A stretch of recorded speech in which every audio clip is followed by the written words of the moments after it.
Good morning everyone. स्वागत है आपका हमारे चैनल पे। और आज है 28 सितंबर।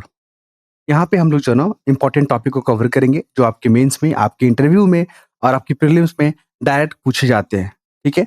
और मैं इसका प्रूफ भी आपको हर बार दिखाते रहता हूँ वीडियो के माध्यम से, पीडीएफ के माध्यम से। देखिए यहाँ पर ये जो क्वेश्चन पूछा गया है, जिसको हम लोग बार बार पढ़ते हैं न्यूज़पेपर में, वही क्वेश्चन तो यहाँ पे पूछ लिया गया। ठीक है। तो आप लोग जो नहीं देखे हैं, हमारे प्रीवियस वीडियो जाके देखिए। वहाँ पे सब कुछ आपको सिलसिलेवार से पता चल जाएगा कि न्यूज़पेपर में क्या पढ़ना चाहिए, न्यूज़पेपर आपके लिए क्यों इम्पोर्टेंट है, न्यूज़पेपर में कौन-सा टॉपिक सबसे ज़्यादा इम्पोर्टेंट है आपकी मेंस के लिए, कौन-सा टॉपिक सबसे अधिक इम्पोर्टेंट है आपके इंटरव्यू के लिए, कौन-सा टॉपिक सबसे ज़्यादा इम्पोर्टेंट है आपकी प्रीलिम्स के लिए। ये सारे एंगल को यहाँ पे कवर किया जाता है। और ये पीडीएफ आप देख रहे हैं ना, इसको मैं यहाँ पे स्क्रॉल कर रहा हूँ। अगर ये चाहते हैं तो आपको टेलीग्राम का लिंक जो है ना हमारे कमेंट बॉक्स में आपको पिन किया हुआ दिखेगा।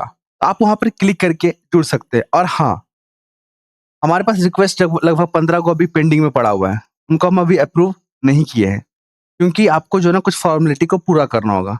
और वो फॉर्मेलिटी क्या है, आप फ़ोन करके पूछ सकते हैं। नंबर आपको स्क्रीन पे यहाँ पे शो कर रहा होगा, ये देखिए। कई हमारे जो है ना व्यूअर लोग कह रहे थे कि कॉल नहीं लग रहा है, तो मुझे लगता है कि अगर अब आप प्रयास करेंगे ना, तो कॉल आपका लगेगा, ठीक है?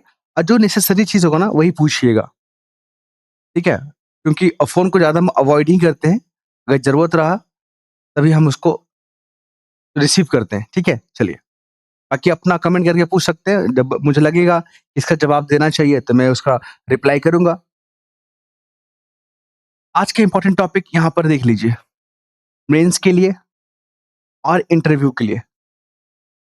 इम्पोर्टेंट है क्यों? क्योंकि इंटरव्यू में जो है ना, आपसे करंट के मुद्दे काफ़ी पूछे जाते हैं। आपके जो ग्रेजुएशन का सब्जेक्ट है, जो ऑप्शनल पेपर है, जो करंट के मुद्दे हैं, आपके हॉबी के बारे में, आपके एकेडमिक जो करियर है उसके बारे में, या जॉब प्रोफाइलिंग अगर आप जॉब वगैरह करते हो उसके बारे में 2-3 क्वेश्चन, कुल मिलाकर 10-12 क्वेश्चन का जो है ना एक जो डायमीटर बना हुआ रहता है, उसी के इर्द-गिर्द घूमते रहेगा क्वेश्चन आपका। क्लियर है? तो देखिए यहाँ पे, अभी जो है ना यूएनओ का संबोधन चल रहा है, तो उसमें जो है ना सारे देश के प्रतिनिधि लोग वहाँ पे पार्टिसिपेट कर रहे हैं। तो भारत भी अपने पक्ष को यहाँ पर रखा। भारत का क्या पक्ष है यहाँ पे? कि भारत जो है ना आतंकवाद को कभी भी एक्सेप्ट नहीं करेगा किसी भी सूरत में। और आतंकवाद के खिलाफ भारत को जब जैसा ज़रूरत पड़ेगा कदम उठाएगा। आप इसका एग्ज़ाम्पल ऑपरेशन सिंदूर को देख सकते हैं, कि भारत ने जो आतंकवाद को प्रायोजित करते हैं पाकिस्तान, और पाकिस्तान ऑक्यूपाइड कश्मीर जो भारत का हिस्सा है जिसको कब्ज़ा किया हुआ है अवैध तरीके से, उस पे जाके भारत ने हमला किया। और भारत ये कहा भी है कि हम ये हमला किए हैं और आगे भी करेंगे जब तक हमारे देश में आतंकवाद रहेगा। ठीक है? ये सब पॉइंट को जो है ना हम लोग डिस्कस करेंगे यहाँ पे। अगर मान लीजिए आपको इंटरव्यू में जो है अपीयर होने का मौका मिलता है, तो ये यूएनओ में पूछ सकता है कि आप बताइए, अभी हाल ही में यूएनओ में भारत ने किस मुद्दे पे ज़्यादा फोकस किया था? आतंकवाद को लेकर आप बातचीत कर सकते हैं यहाँ पे, ठीक है? और यहाँ पे जो ट्रम्प के द्वारा जो टैरिफ लगाया गया है, कुछ चुनिंदा देशों पे जिसमें भारत भी है, ब्राज़ील भी है, साउथ अफ्रीका भी है, उस पे काफ़ी ज़्यादा टैरिफ लगा दिया है, क्योंकि ये तीनों मेंबर जो है ना ब्रिक्स के हैं, ओके? हालाँकि चाइना भी है, तो चाइना जो है काउंटर कर लेता है, इसलिए वहाँ पे अमेरिका ज़्यादा इंटरफेयर नहीं कर रहा है चाइना को। क्योंकि अगर अमेरिका बढ़ाया, तो यहाँ पर चाइना भी काउंटर कर देता है, टैरिफ को बढ़ा देता है। तो ये अमेरिका को पसंद नहीं है। लेकिन बाकी जो देश है ना, जो डेवलपिंग कंट्री, जो अभी डेवलप बढ़ रहे हैं, जैसे भारत, तो यहाँ पे भारत को जो थोड़ा कॉम्प्रोमाइज़ करना पड़ जाता है, क्योंकि भारत का उतना मैन्युफैक्चरिंग, या आप देखो टेक्नोलॉजी को लेकर भारत उतना भी विकसित नहीं हुआ है। खैर ये सब तो है। मेंस में आपसे कैसे क्वेश्चन पूछेगा कि भारत जो है ना आतंकवाद से पीड़ित है।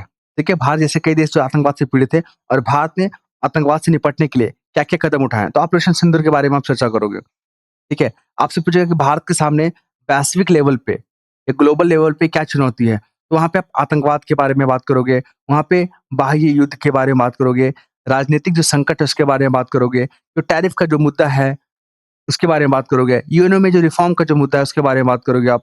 फिर वहाँ पे रसिया यूक्रेन जो वार चल रहा है, उससे जो इम्पैक्ट देखने को मिल रहा है।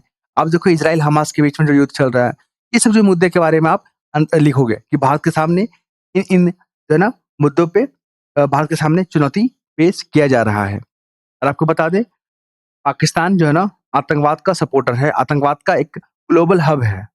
आप देखोगे ना कई देशों में डेवलपमेंट के काम किए जाते हैं, वहाँ पे आतंकवाद को लेकर विकसित काम करता है पाकिस्तान। ऐसा जो है हमारे जो रिप्रेजेंटेटिव हैं यूएनओ में या हमारे फॉरेन मिनिस्टर है, उनका स्टेटमेंट है ये।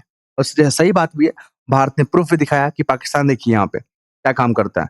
अभी पाकिस्तान और सऊदी अरब के बीच में एक समझौता हो गया, तो उसका इम्पैक्ट भारत पे क्या पड़ेगा? क्योंकि भारत का एनिमी है पाकिस्तान और वो सऊदी अरब के साथ वो समझौता कर लिया है।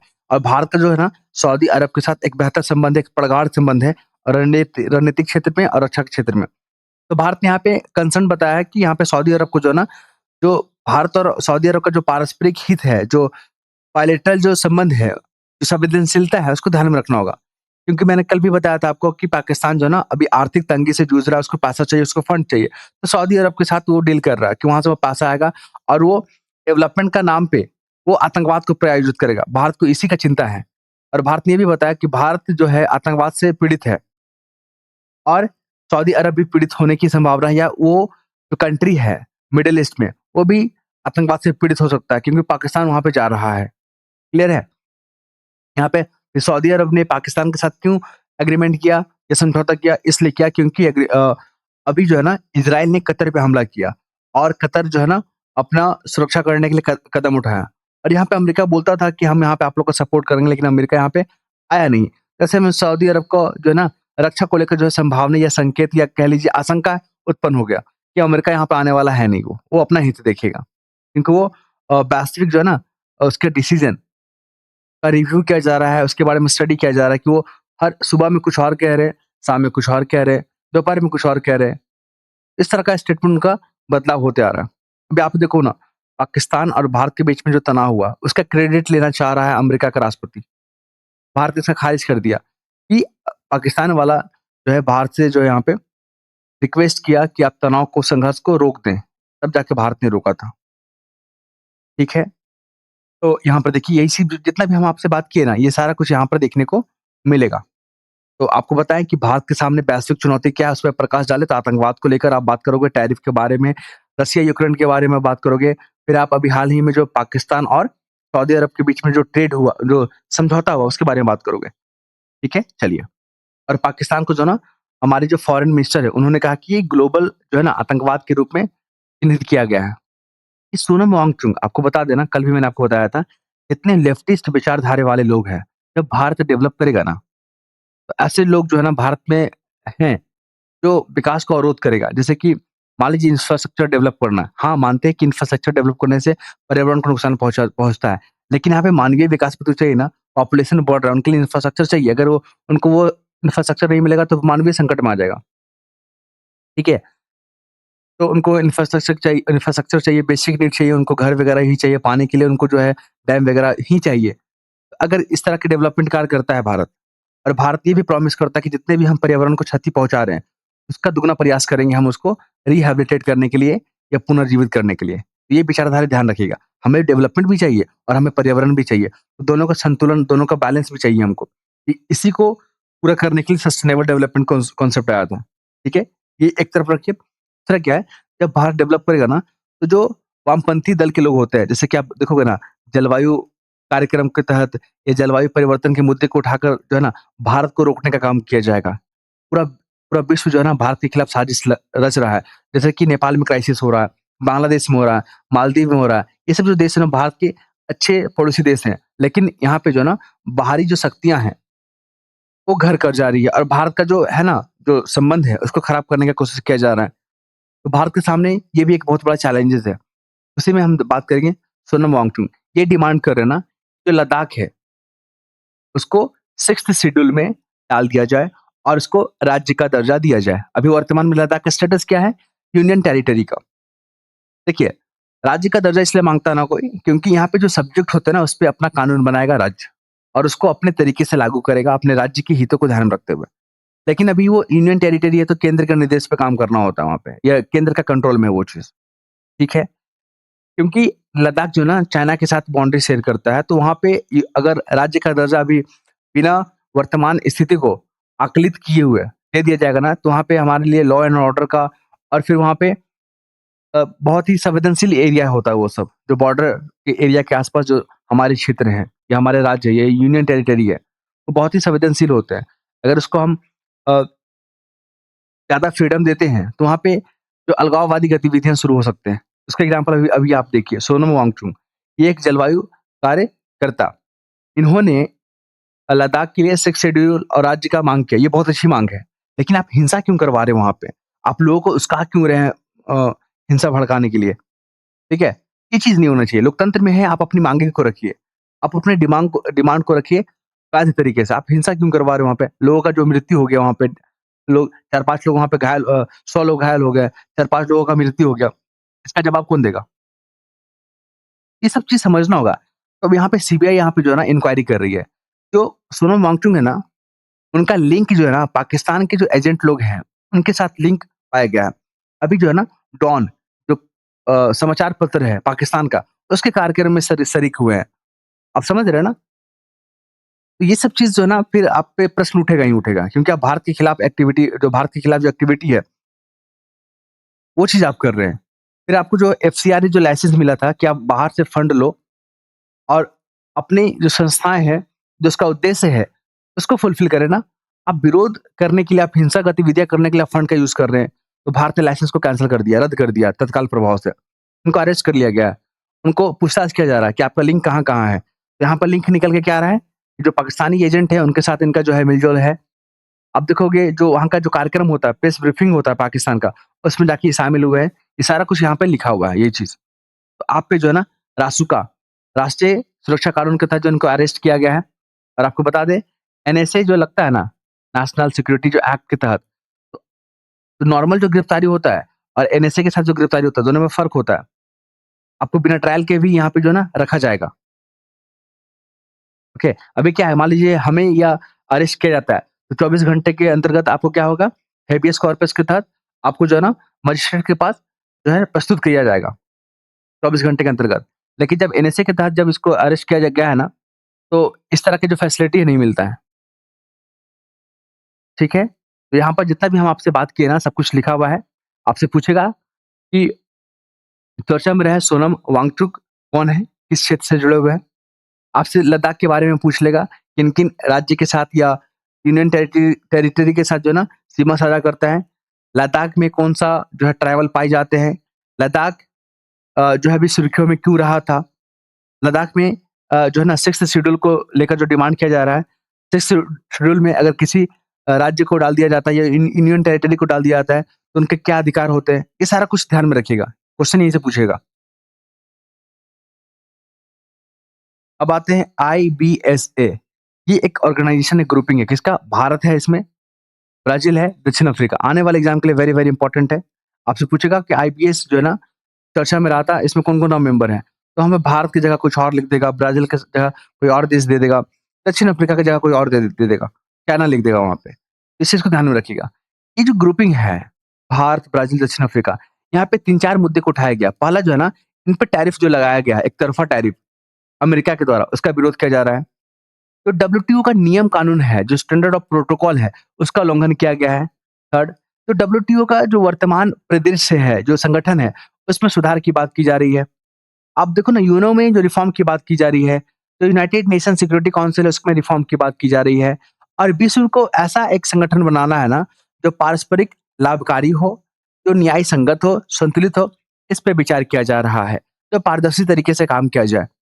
फिर यहाँ पे आप देखोगे ना, यहाँ पे संयुक्त जो बयान यहाँ पे जारी किया गया है, जो कि गाज़ा में जो हमला हो रहा है, जो रशिया यूक्रेन के बीच में जो युद्ध हो रहा है, यहाँ पे भुखमरी, जो युद्ध के कारण जो भुखमरी है, वो एक बहुत बड़ा कंसर्न बनता जा रहा है। ये सब मुद्दे यहाँ पे उठा आपसे मेंस में पूछेगा कि आईबीएस का जो है ना अभी यहाँ पे अ, मीटिंग हुआ था, उसमें कौन-कौन से प्रमुख मुद्दे शामिल थे? तो आपको यही सब चीज़ के बारे में चर्चा करना है, ठीक है? ध्यान रखिएगा। तो आपको इंट्रोडक्शन में आपको लिख देना कि आईबीएस में कौन-कौन सा मेंबर है, इनका क्या ऑब्जेक्टिव है, कमांड ग्रुप से काम करते हैं, कौन-कौन से मुद्दे को उठाया गया है। देखिए, फिलिस्तीन जो राष्ट्र है ना, उसको कई देशों ने जो है ना राष्ट्र का दर्जा दे दिया है, राष्ट्र मानता है उसको। लेकिन भारत हो गया, ब्राज़ील हो गया, दक्षिण अफ्रीका, यहाँ पे जो फिलिस्तीन पे जो आक्रमण हो रहा है इज़राइल के द्वारा, उसकी कड़ी निंदा करता है भारत। ओके, इसको याद रखिएगा। टू स्टेट सॉल्यूशन याद रखिएगा। ये सब क्वेश्चन जो है ना पूछे गए हैं बार-बार। और मैं इसलिए बार-बार ज़िक्र करता हूँ ना, आप देख लो ना कोई भी एग्ज़ाम देख लो, तो यहाँ पे टॉपिक डिस्कस किया जा रहा है, वही क्वेश्चन वहाँ पे एग्ज़ाम में पूछे जा रहे हैं। मैंने कल कल का वीडियो में प्रूफ भी दिखाया था। 4-5 क्वेश्चन का आपको स्क्रीनशॉट वहाँ पे लगा दिया गया है, पीडीएफ के फॉर्म में, जाके देख लीजिए वहाँ पे। अब बात करेंगे एआई को लेकर। जितना भी मेंस का एग्ज़ाम हो रहा है, चाहे आपका यूपीएससी हो, यूपी पीसीएस हो, उत्तराखंड पीसीएस हो, वहाँ पे एआई जो है ना इम्पोर्टेंट टॉपिक हो जा रहा है। किसी न किसी तरीके से एआई के बारे में क्वेश्चन पूछ रहा है। या आपसे पूछ ले रहा है कि एआई से आप क्या समझते हैं? और एआई का इस्तेमाल जो है ना मेडिकल के सेक्टर में या आप देखो ना स्वास्थ्य के क्षेत्र में कैसे किया जा रहा है? ये एजुकेशन को कैसे इम्प्रूव कर सकता है? ये जो है ना एग्रीकल्चर में कैसे इसका यूज़ हो सकता है? आप इस पे कमेंट करें, टिप्पणी करें, सुझाव दें। क्या चैलेंजेज़ हैं? आपने डीप फेक का देखा था, आपने साइबर हमला देखा था। अभी का जो वर्तमान वीडियो है वर्चुअल अति वाला, जो एआई के माध्यम से बनाया जा रहा है, तब वीडियो हूबहू लग रहा है कि ओरिजिनल है, लेकिन ओरिजिनल है नहीं बल्कि एआई से इसको जनरेट किया गया है। ध्यान रखिएगा। तो एआई का फुल फॉर्म क्या होता है? Artificial intelligence. और एआई का जो इस्तेमाल है ना, हर सेक्टर में हो रहा है। चाहे एजुकेशन का हो रहा है, या आप देखोगे यहाँ पे हेल्थ सेक्टर में हो रहा है, एग्रीकल्चर में हो रहा है, सर्विस सेक्टर में हो रहा है, मेडिसिन में हो रहा है, सब जगह एआई का इस्तेमाल हो रहा है। लेकिन जब यहाँ पे पूरा आर्टिकल पढ़िएगा ना, तो देखिए टेक्नोलॉजी जो है ना आती जाती रहेगी, चेंज होते जाते रहेंगे। लेकिन उसका यूज़ करने का जो तरीका है ना, उसे हमें सीखना होगा। हमें मशीन पे ज़्यादा निर्भर नहीं होना है, क्योंकि अगर मशीन हम पे हावी होने लगेगा ना, तो मनुष्य के लिए वो खतरा हो जाएगा। ठीक है? यहाँ पर देख लीजिए।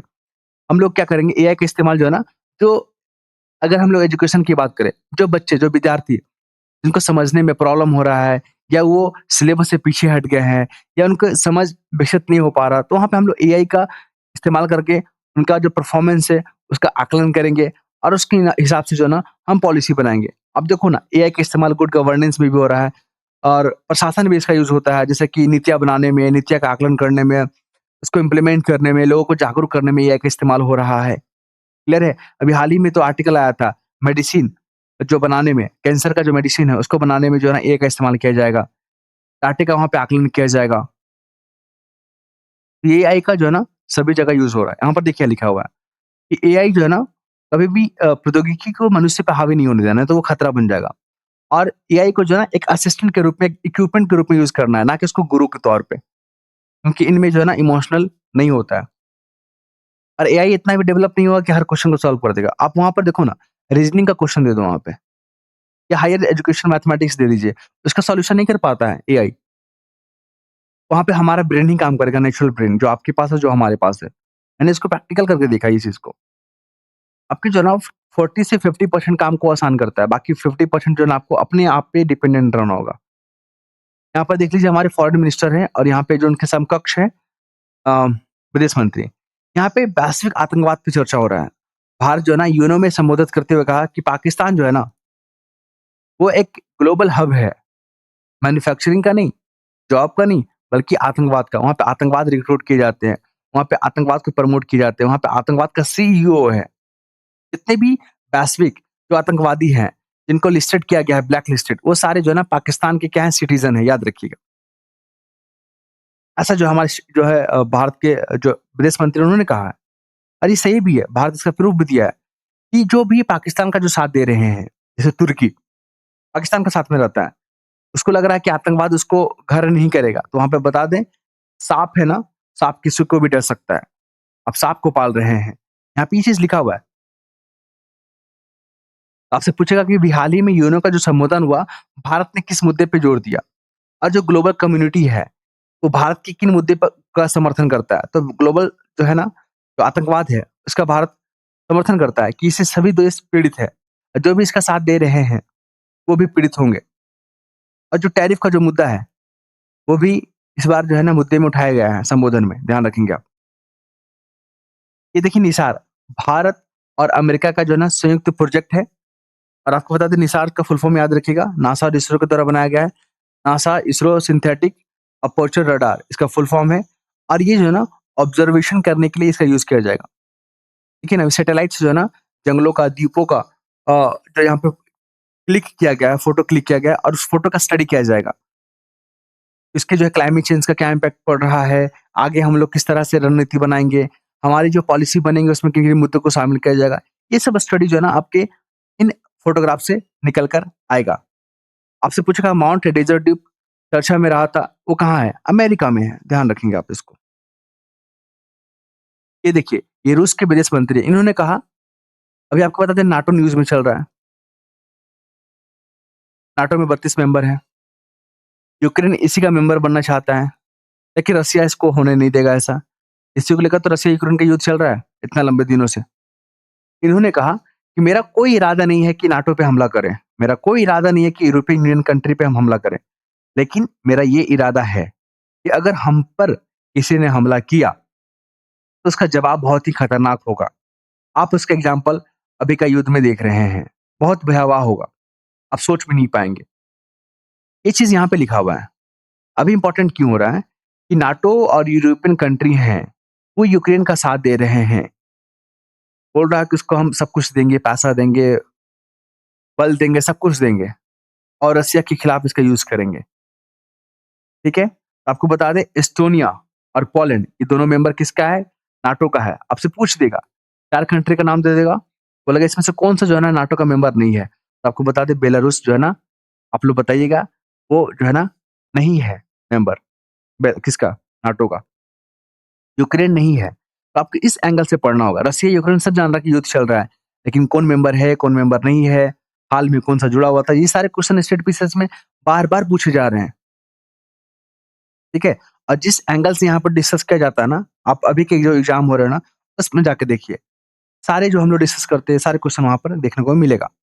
हाँ, तो अभी चर्चा में इसलिए आ गए ना, क्योंकि अभी रसिया का जो फाइटर प्लेन है, वो जो है ना पोलैंड के जो हवाई क्षेत्र है या नाटो का हवाई क्षेत्र है ना, वहाँ पे 10 मिनट तक क्या है वहाँ पे हवाई यात्रा किया। तो इसी में जो है ना नाटो वाले तिलमिला गए हैं। तो रूस ने भी साफ-साफ कह दिया है, हमारा कोई ना इरादा था, ना रहेगा कभी भी यूरोपीय यूनियन या नाटो पे हमला करना। लेकिन अगर हमारे ऊपर किसी ने हमला किया, तो हम ये भूल जाएँगे कि आप कौन हैं फिर। फिर हम उसको यूक्रेन की तरह देखेंगे। जब जैसा हमें उचित लगेगा, तब वैसा हम हमला करेंगे और मारेंगे आपको। ये चीज़ यहाँ पे लिखा हुआ है, ठीक है? तो यहाँ से मेंस का मुद्दा यही होगा कि अभी वर्तमान में वैश्विक चुनौती कौन-कौन है? तो रसिया यूक्रेन का वार के बारे में आप चर्चा करोगे, इज़राइल हमास के बारे में चर्चा करोगे, आप वहाँ पे आतंकवाद के बारे में चर्चा करोगे, जो व्यापार है डब्ल्यूटीओ में रिफ़ॉर्म के बारे में या यूएनओ में रिफ़ॉर्म के बारे में बात करोगे, ठीक है? और टैरिफ के बारे में बात करोगे। अगर ये 5-6 मुद्दे आपको याद है ना और इस पे आप लिख दोगे ना, तो 4 से 5 पेज आपका ऐसे ही जो है ना नॉर्मली भर जाएगा, ठीक है? तो क्वेश्चन में पूछता क्या है, उसके हिसाब से आंसर कीजिएगा। क्योंकि इस बार जो भी मेंस होगा, खास करके हम बीपीएससी की बात कर रहे हैं ना, वो काफ़ी ही ना ट्रिकी होगा और प्रैक्टिकल होगा। इस पे आपको ध्यान रखने की ज़रूरत है। नेक्स्ट मुद्दे पे हम लोग मिलते हैं। धन्यवाद।